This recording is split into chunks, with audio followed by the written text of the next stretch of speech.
मैं अंसाउल हक खान और आप देख रहे हैं बिहार लाइव 24। बिहार सरकार के अल्पसंख्यक कल्याण मंत्री जमा खान इन दिनों अपने विधानसभा क्षेत्र के दौरे पे हैं और इन दिनों लगातार रोड का शिलान्यास कर रहे हैं। इस दौरान नौघरा गांव में अपने आवास पर जनता दरबार में बिहार लाइव 24 से बातचीत के दौरान अपने 1 साल में किए गए उपलब्धियों को बताया। साथ ही मंत्री जमा खान ने कहा कि चैनपुर की जनता ने मुझे इतनी बड़ी जीत दी है जिसका नतीजा जनता को क्षेत्र में दिखाई देने लगा। मैं कैमूर में विकास की झड़ी लगा दूंगा, जनता धैर्य रखे। पूर्व में रामगढ़ के राजद विधायक के द्वारा मंत्री जमा खान पर आरोप लगाया था कि जमा खान अपने क्षेत्र में विकास के लिए नहीं बल्कि अपने विकास के लिए मंत्री पद के लोभ में पार्टी बदला। इस पर सवाल पूछे जाने पर मंत्री जमा खान ने राजद विधायक पर हमला बोला। साथ ही अपने बचे हुए 4 साल के कार्यकाल में विकास का क्या रोड मैप होगा, उस पर बिहार लाइव 24 से उन्होंने क्या कहा, देखिए पूरी बातचीत। कैमूर जिला में विकास की गति का जो परिस्थिति है उसके बारे में क्या बताना चाहते हैं? तो मैं देख रहा हूँ कि आप सड़क उपलब्धता बहुत। आपने देखा होगा कि कैमूर जिला में अपने विधानसभा जहाँ के लोगों ने मुझे 1 लाख वोट दिया। मात्र साल भर हुआ है चुनाव जीते हुए, जिसमें कि आपदा भी कोरोना को लेकर सारे देश प्रदेश और दुनिया के लोग परेशान थे, मेरा जिला भी परेशान था। उसके बावजूद सबसे बड़ा मैंने अपने विधानसभा में काम किया है रोड का। आपको जानकारी होगा कि चांद प्रखंड में 3 दिन पहले आपने देखा होगा 7 रोड मैंने उसको पास कराकर मैंने शिलान्यास किया। हमारे जो चैनपुर में है, चैनपुर में मैंने 5 रोड को मैंने पास किया जो रोडें वहाँ थी ही नहीं। उस रोड पे काम लगने जा रहा है, काम होने जा रहा है। माननीय मुख्यमंत्री जी को सलाम करता हूँ, अपने मंत्री जी को सलाम करता हूँ जिन्होंने हमारे कार्यों को जो मुझे लिख कर दिया गया था, जो मैंने उनको कहा था, उस कार्यों को निभाने के लिए उन्होंने कोशिश किया और काम मेरे चलना शुरू हो गया। भगवानपुर में 2 रोड, जो रोड कभी था ही नहीं। आप दुबौली जाइएगा, बहुत लोग विधायक एमपी बने, नहीं बना हुआ था। दुबौली के ब्राह्मण समाज हमारे भाई लोग रहते हैं, उन्होंने बड़ी खुशी मनाई है। दुबौली में 2 जगह में रोड पास करके वहाँ से शिलान्यास किया। अधौरा प्रखंड में जो कोई जाता ही नहीं था, अधौरा में 10 रोड मैंने अधौरा प्रखंड में, 3 रोड चैनपुर में जो पहाड़ है मझगावा सिमरा है, वहाँ पर 13 रोड को मैंने शिलान्यास किया। शिलान्यास करके मैं आज आपके बीच में बोल रहा हूँ।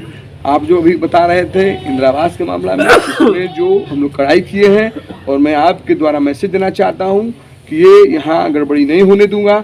जो गड़बड़ी करेगा कोई अधिकारी होगा वो बचेगा नहीं सरकार में। रामगढ़ विधानसभा के विधायक वो आजकल बहुत ज़्यादा पर हमला कर रहे हैं। वो कहते हैं कि दल बदलकर पार्टी बदलकर चला गया जदयू में, तो कैमूर के विकास के लिए वो आप पर आरोप लगाते हैं कि वो कैमूर का विकास लेकर अपना विकास क्या मामला है? वो राजनीति नहीं जानते, इसलिए वो विरासत पे आए हुए हैं।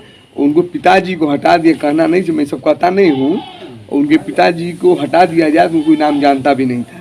हम लोगों ने संघर्ष किया है, मैंने शासन का सफर तय करके मैं यहाँ तक पहुँचा हूँ। वो अभी कहेंगे राजनीति में कच्चे हैं, पिताजी लोग समझाते हैं, रोज ये बोलते हैं। जब पिताजी लोग समझाते हैं तो बोलते हैं, वो तो कई दल बदले हैं, तो बाप के नहीं रहे हैं। आपको जानकारी है कि उनके पिताजी जो थे प्रचार आरजेडी का कर रहे थे, और वो जो बीजेपी से लड़ रहे थे, जब घर के नहीं हैं वो, तो हमारे क्या होंगे, किसी पार्टी क्या होंगे। मैं किसी पर कटाक्ष नहीं करता हूँ, मैं राजनीति करता हूँ, अपने संघर्ष के बदौलत चलता हूँ, और तमाम जनता जो बैठी है उनके संघर्षों पे चलता हूँ। लेकिन जिसका आपने नाम ले रहे हैं वो पिताजी के नाम विरासत आए हुए हैं। फिर संघर्ष करना सीखें, संघर्ष करेंगे तब जानकारी होगी कि जनता क्या होती है। अभी आपके दरबार में बहुत से लोग नल जल का मामला लेकर आए थे। मैं देखा कि आप बहुत उग्र होकर अधिकारियों को भी दिशा निर्देश दे रहे थे। क्या लोगों को ये उम्मीद है कि नल जल का जो घपला घोटाला हुआ अधिकारी के द्वारा, कि आपके द्वारा कोई कार्रवाई होने का? एकदम होगा। नल जल में मैं लगाया हूँ, हमारी बात हुआ है, डीएम साहब से बात हुआ है और तमाम अधिकारी संबंधित जो विभाग के बात हो रही है। नल जल में ऐसा पाया जाएगा, मैं जांच करवा रहा हूँ, तो लोग बचेंगे नहीं। बाकी बहुत जल्द हर जगह पानी मिलेगा। कहीं कहीं पानी कमी है, मुझे खबर मिली हुई है, हम लोग लगे हैं। क्योंकि सरकार निश्चित तौर पर हर बात हर बिंदु पे गंभीर रहती है, और ये नहीं है कि विपक्ष के नियर में बोलूँ कि जो गलत हो उसमें कदम नहीं सही है। जहाँ गड़बड़ी है मैं कहूँगा गड़बड़ी है, वो सही होना चाहिए, उसमें लगा हूँ। फिर हमारे बिहार में कोरोना संक्रमण जो है बहुत ज़्यादा फैल गया है। आपने बहुत ही मेहनत किया, इतना मेहनत किया तो लोग भी जानते हैं। मेहनत करके भभुआ सदर अस्पताल में ऑक्सीजन प्लांट लगाया। आज ऑक्सीजन प्लांट का ही हालत है कि ऑक्सीजन प्लांट चालू की स्थिति पर नहीं। क्या आपको मालूम है? नहीं, उस बैठक में 9 तारीख कर रहा हूँ और चालू हो जाएगा, सब व्यवस्था हो चुकी है। और जो तीसरे चरण का लहर का हल्ला है, इससे हम लोग भी, सरकार भी होशियार है, तैयार है। और मैं 9 तारीख को मैं अधिकारियों जो हमारे CS वगैरह सब लोग हैं, स्वास्थ्य विभाग के जितने भी अधिकारी होंगे, मीटिंग लूँगा, जो कमी रहेगी बहुत जल्द हम पूरा कर लेंगे। निश्चित तौर पर हर व्यवस्था करके हम लोग लड़ाई लड़ लेंगे और ऊपर वाले चाह तो सब ठीक ठाक रहेंगे। तो देखा, मैं अभी बिहार के अल्पसंख्यक कल्याण मंत्री मोहम्मद जमा खान से बातचीत किया, तो मैं अब थोड़ा अपने सहयोगी अंसारुल हक को दूंगा, हो सकता है वो भी कुछ क्वेश्चन कर। जैसा कि आप देख रहे थे, बिहार सरकार के अल्पसंख्यक कल्याण मंत्री जमा खान यहाँ मौजूद है। उनसे हमारे सहयोगी राजेश सिंह बात कर रहे थे। उन्होंने कई मुद्दा पर, विकास के मुद्दे पर उन्होंने भी बात किया। और जैसा कि जमा खान ने कहा कि हम अपने क्षेत्र में विकास की झड़ी लगा दिए हैं। इन दिनों लगातार ये जो है कई योजनाओं का उन्होंने शिलान्यास किया है लगातार। जहाँ पे सड़कें नहीं थी 20 साल से 25 साल से, वहाँ पे सड़कें बन रही हैं, वो सच्चाई है। तो मूल हम लोगों की जो समस्याएं थी वो आज भी वैसे ही बना हुआ है। जैसे कि सिंचाई के लिए जगदलपुर डैम का पानी, अधौरा में टावर, ये सब चीज़ कब मतलब पूरा होगा आपकी तरफ? पहले मैं आपको शुक्रिया अदा करना चाहता हूँ, नए साल मुबारकबाद देना चाहता हूँ।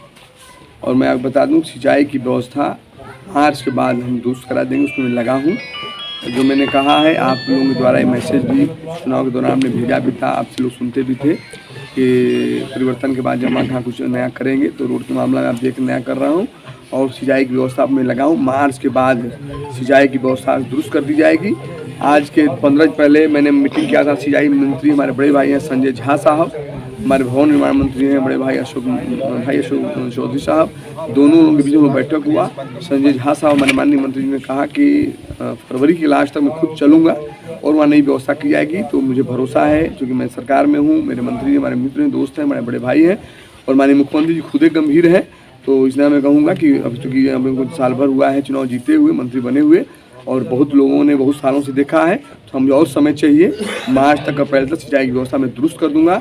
जैसे करूं, अगर जगदलपुर बांध में पानी गिराने में बहुत देर हो सकती है, तब तक मैं सोचूंगा कि मैं हर बात नहीं कहना चाहता, लेकिन कुछ कहूँगा कि जैसे कोडर में है और जो स्थान पे है कि जैसे ट्यूबवेल की व्यवस्था या जो है समरसेबल की व्यवस्था, कुछ ऐसा मैं करूँगा जो कि मार्च के बाद का आपको दिखने में आएगी। सिंचाई की व्यवस्था में दुरुस्त करूँगा।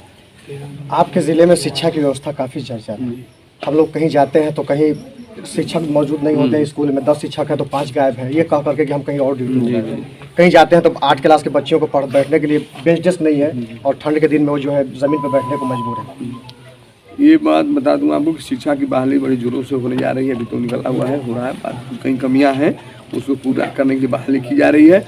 कुछ ऐसे भी टीचर हैं जो रहकर भी नहीं जाना चाहते हैं। अधौरा प्रखंड से लेकर कई तमाम जगहों से शिकायतें आती हैं, लेकिन थोड़ा मैं आपसे और समय मांगूंगा इस पर और हम लोग गौर करेंगे। मास्टर जो टीचर हैं एकदम पढ़ाई करेंगे, नहीं करेंगे तो वहाँ नहीं रहेंगे। और टीचर जितने हों उनसे मैं मैसेज भी देना चाहता हूँ कि नियमतः टाइमली उनको जाना पड़ेगा, नहीं अगर जाए तो बर्खास्त होंगे, बचेंगे नहीं। कुछ जगह टीचर जो नहीं है, जो आपने कहा है, ये बात भी सच्चाई है, कहीं की कमियां हैं, उसके लिए सरकार गंभीर है। हमारे बड़े भाई विजय चौधरी साहब जो शिक्षा मंत्री हैं गंभीर है। शिक्षा की बहाली बड़े जोरों से और अच्छे तादाद में होने जा रही है। अब ये कमियां नहीं होगी, थोड़ा समय लगेगा। अगर देखा जाए तो बिहार में अल्पसंख्यक समाज जो है काफ़ी अभी भी पीछे है, चाहे वो शिक्षा हो या रोजगार हो या आर्थिक स्थिति को भी देखा जाए तो काफ़ी पीछे है। आप अल्पसंख्यक कल्याण मंत्री हैं, बतौर मंत्री आपने 1 साल में अल्पसंख्यक समाज के लिए आपकी तरफ से क्या क्या पहल की है? आपको जानकर खुशी होगी, उनके उत्थान के लिए जो ऋण था, जो ऋण अल्पसंख्यक को मिलता था 5 लाख, उसको मैंने 10 लाख कर दिया। ये जानकर खुशी होगी कि अल्पसंख्यकों को जो ऋण मिलता था उसमें 5% उनको ब्याज देना पड़ता था। वो अब अल्पसंख्यक में जो अति पिछड़ा मेरे गरीब भाई हैं उनको मुफ्त में कर दिया गया है। 1% जनरल के लिए कर दिया गया है। ये नई चीज़ हुआ है। दूसरा चीज़ मैं बताना चाहता हूँ आपको कि आवासीय विद्यालय, बहुत बड़ी एक आवासीय विद्यालय बनने जा रहा है हर जिले के अंदर। आप कैमूर जिला में भी बहुत जल्द, मुझे लगता है 2-3 महीना में मैं ये शिलान्यास करूँगा। ज़मीन हम लोग खोज रहे हैं, 1-2 जगह ज़मीन मिला हुआ है जो आपको जानकारी होगी, आपसे कुछ छिपा नहीं है। और आवासीय विद्यालय का मतलब 60 करोड़ का है। वो 60 करोड़ के बजट का बनेगा। एकदम सोचिए कितना भव्य बनेगा, कितना खूबसूरत बनेगा। उसमें पढ़ाई बच्चों का निःशुल्क हुआ, अल्पसंख्यक के लिए, माइनॉरिटी के लिए रहने की व्यवस्था होगी। और आपने हॉस्टल देखा है, हॉस्टल 2 बनाई है और जो 53 हॉस्टल अभी तक बना है बिहार के अंदर, और हॉस्टल में बढ़वा रहा हूँ जो बनना शुरू हो गया है। आवासीय विद्यालय अभी तक 9 जगह मिल गया है, काम चल रहा है। बाकी जगह खोजबीन हो रही है। सासाराम और कैमूर में, औरंगाबाद में मुझे लगता है 3-4 महीना के अंदर आपको खबर मिलेगी, जो कि हम शिलान्यास करेंगे। काम चल रहा है। एक चीज़ और है हमारे बच्चों के लिए जो कहीं नहीं मिलेगा, हमें लगता है कहीं स्टेट में नहीं होगा, जो कोचिंग की व्यवस्था। हज भवन में कोचिंग जो की जाती है, मुफ्त में व्यवस्था हो जाती है, बच्चे हमारे गरीब जाते हैं और वैसा ही व्यवस्था मैं 6 जगह और करने जा रहा हूँ। अगले 1-2 महीने के बाद 6 जगह की व्यवस्था, उसमें कैमूर भी मेरा रहेगा, एक कैमूर भी रहेगा और 5 जगह और जहाँ ज़्यादा परसेंट जो लोग हैं वहाँ मैं करूँगा। 6 जगह कोचिंग होगी जहाँ की मुफ्त सारी व्यवस्थाएं होंगी। आपको जानकारी खुशी भी, जो बच्ची हमारी बैठी है ऐसी बच्चियाँ तमाम अल्पसंख्यक की बच्चियाँ हमारे सिपाही, पुलिस दरोगा और DSP, BDO, CO, DM, SP उस हवज भवन की कोचिंग से आगे बढ़ रहे हैं, उसमें कामयाब हो रहे हैं। तो मैं माननीय मुख्यमंत्री को सलाम करता हूँ जो ये सोच का उपज है, बाकी हम लोग उसमें मेहनत कर रहे हैं। आप भी एक किसान परिवार से हैं और किसानों की हालत काफ़ी ख़राब है। धान की बिक्री नहीं हुई इनकी, औने पौने दाम पे जो है बिचौलियों के हाथ बेचने पे मजबूर हुए, किसी तरह बेच दिए। अभी खाद की काफ़ी ज़रूरत है, यूरिया के स्टॉक में अभी यूरिया नहीं है, वो भी ब्लैक में जा करके खरीद करके आते हैं। ये सब समस्याएं जो है कब दूर होगी? खाद की समस्या कुछ है जो कि है, जानकारी जरूर भी है, जो केंद्र का मामला है, केंद्र कर रहा है खाद की। लेकिन ये जो यूरिया की बात है, कल परसों वाली बात हुई है माननीय मंत्री से, 2-3 दिन में रह आ जाएगा। थोड़ा कमी है, उसमें हम लोग लगे हुए हैं। अब इसमें थोड़ा सा जाते जाते एक आखिरी सवाल, 1 साल ख़त्म हो गया आपका, अब 4 साल और बाकी है।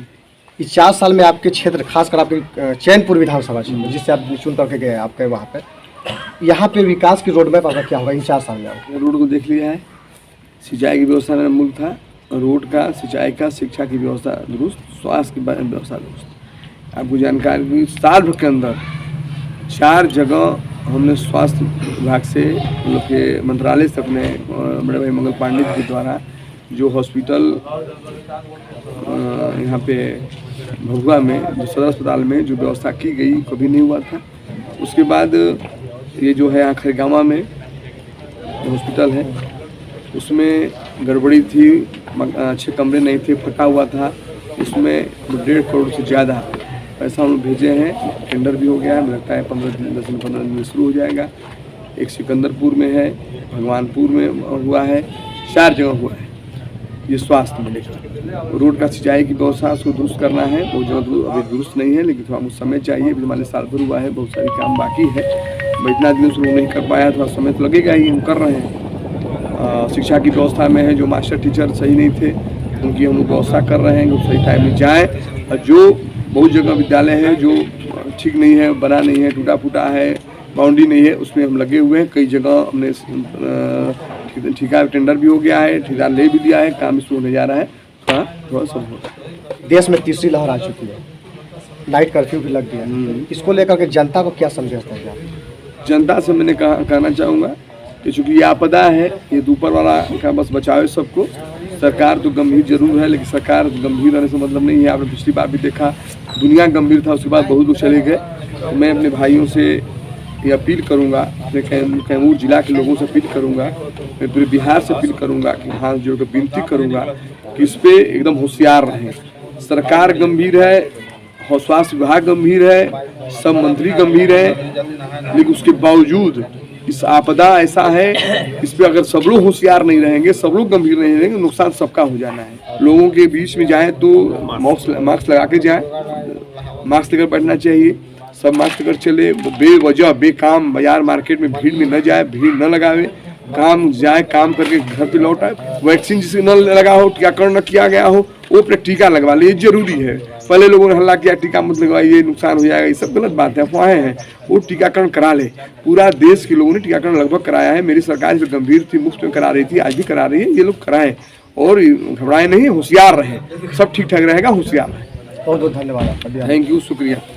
जैसा कि आपने देखा, मंत्री जमा खान से बात हो रही थी, उन्होंने अपनी सारी बातों को, सारी योजनाओं को उन्होंने गिरा दिया। उन्होंने जनता से अपील की कि हमें अभी 1 साल हुआ है, 1 साल में बहुत सारे कार्य जो किए गए, अभी 4 साल बाकी है, आप धैर्य रखें और 4 साल में जो भी बकाये जो कार्य है वो किए जाएंगे। और